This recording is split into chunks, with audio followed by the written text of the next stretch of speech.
Hai guys, welcome to Enatek ID. Kali ini aku akan membahas Worldwide Developer Conference. Lebih tepatnya adalah detik terakhir, last minute rumor untuk iOS yang terbaru, iPadOS terbaru, serta operating system lain dari produk Apple sendiri yang akan diumumkan pada tanggal 6 Juni, tepatnya pada tanggal 7 Juni pukul 00.00 waktu Indonesia Barat.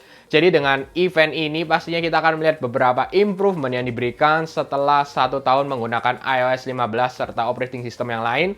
Dan kali ini dengan iOS 16 pastinya menjadi utama karena banyaknya pengguna yang menggunakan iPhone. Seperti biasa, last minute akan adanya rumor-rumor dari Mark Gurman Bloomberg bahwa untuk operating system yang terbaru dengan codename Sydney untuk iOS 16 memberikan improvement yang cukup menarik, tidak hanya dengan tampilan-tampilan saja yang mungkin mirip dengan iOS sebelumnya, tetapi ada beberapa key fitur di sini yang sangat menarik. Yang pertama terkait lock screen. Jadi lock screen ini akan ada upgrade desain, penambahan tampilan yang bisa dikatakan ini seperti widget yang akan muncul di bagian lock screen iOS 16. Tambahan terkait always on display, yang sementara ini pastinya hanya dikhususkan untuk iPhone 14 Pro dan Pro Max yang mungkin kita akan lihat pada akhir tahun ini, dengan kelebihan-kelebihan yang diberikan dengan LTPO yang akan digunakan di iPhone 14 Pro dan Pro Max menggunakan LTPO yang bisa mencapai 1 Hz. Dengan LTPO yang digunakan ini yang sebelumnya dirumorkan pada iPhone 13 Pro Series, akhirnya kemungkinan besar jadi akan datang di 14 Pro dan Pro Max. Untuk aku pribadi sih, lock screen always on display yang aku gunakan di HP-HP Android pun jarang aku nyalakan. Tapi kita akan lihat bagaimana Apple untuk menarik dengan marketing mereka, serta fitur-fitur yang mungkin akan diberikan di lock screen yang bisa dikatakan bahwa ini akan menarik, seperti yang ada di Apple Watch yang dimulai dari Apple Watch seri 5 dengan adanya always on display. Serta adanya tambahan fitur-fitur terkait iMessage yang akan di-upgrade. Lalu juga dengan ROS atau bisa kita katakan augmented reality yang digunakan yang akan hadir, ini sudah mulai terlihat beberapa referensinya dari kode di dalam iOS terbaru yang ada referensinya untuk penggunaan ROS atau operating system yang akan digunakan di augmented reality yang akan hadir dalam waktu yang tidak lama.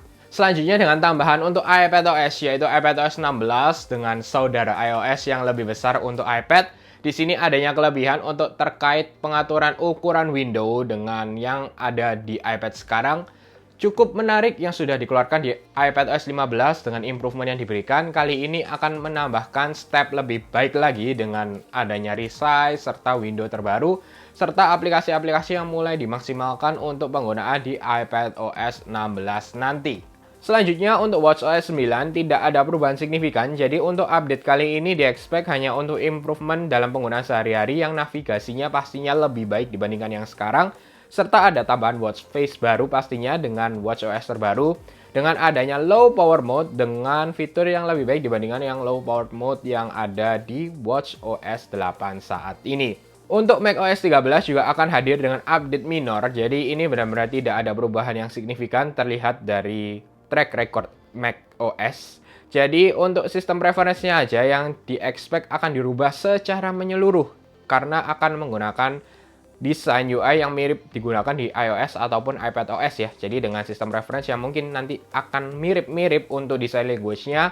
Lalu yang terakhir terkait tvOS 16 akan adanya tambahan untuk smart home. Jadi kita akan lihat juga dengan kelebihan-kelebihan tersebut dengan improvement yang hanya upgrade kecil, tidak besar untuk tahun ini. Baik, dari semua rumor tersebut sangat menarik dan sebelum aku lanjutkan, sekarang ini ya dengan keadaan yang lebih baik, pastinya event sudah mulai bertambah dan perlunya networking kembali. Kadang bingung karena sekarang di dunia saat ini, sosial media ini mulai banyak, nggak cuma satu ya. Jadi misal kalian ingin share ke satu orang, misalnya WhatsApp, Instagram, TikTok, semua profil yang kalian punya dalam satu profil saja dan yang paling mudah.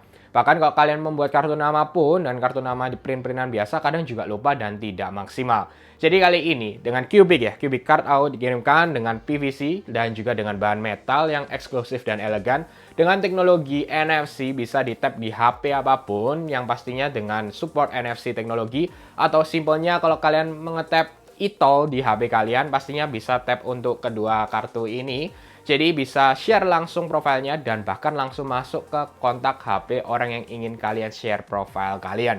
Jadi sangat mudah dan juga sangat menarik, elegan dibandingkan dengan kartu nama konvensional. Aku berikan di description di bawah untuk linknya, kalian bisa cek untuk Cubic Card dan juga Cubic Tap. Baik, aku lanjutkan. Terkait software semuanya, overall mungkin tidak terlalu menarik ya. Dan pastinya kita akan menunggu dengan Worldwide Developer Conference nanti. Lalu yang lebih menarik menurutku adalah terkait rumor yang muncul kembali, yaitu hardware dengan Apple MacBook Air M2 chip. Jadi kali ini mulai muncul lagi rumornya bahwa Apple akan meluncurkan MacBook Air terbaru dengan M2 chip, dan M2 ini menggunakan 3 nanometer proses dari TSMC yang memberikan improvement serta core yang sedikit menambah dibandingkan M1 sebelumnya, dan ini yang ditunggu-tunggu oleh semua orang. Karena MacBook Air ini pasti kesannya harganya cukup lebih murah dibandingkan dengan MacBook Pro pastinya. Desain yang tipis, elegan, tapi dengan power yang lebih powerful banget karena juga dengan M2 chip Apple Silicon. Dengan bodi yang kecil bisa memberikan performa yang maksimal. Jadi beberapa rumor ini meyakini bahwa memang M2 ini akan muncul dengan MacBook Air di Worldwide Developer Conference. Jadi memang ini sudah mulai masuk tahun kedua ya, dengan perpindahan dari Intel ke Apple Silicon. Dan memang orang-orang sudah expect dengan event yang ada ini pastinya memberikan terus Mac yang baru dan memberikan improvement serta chip terbaru. Nanti kita akan lihat saja bagaimana, tetapi secara umum pastinya di sini yang paling disorot untuk operating system terlebih dahulu yaitu dengan iOS. Jadi kita akan bandingkan semuanya dan juga adanya Android ya yang sudah keluar baru. Pastinya ini sudah mulai mix lah, campur karena kelebihan kekurangan masing-masing saling mengimprove dan memberikan hasil yang maksimal.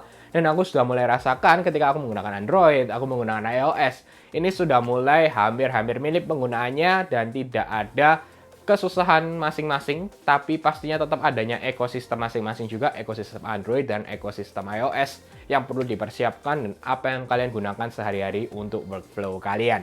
Baik, itu aja sih. Mari kita nanti lihat bersama Worldwide Developer Conference pada tanggal 7 Juni pukul 00.00 WIB.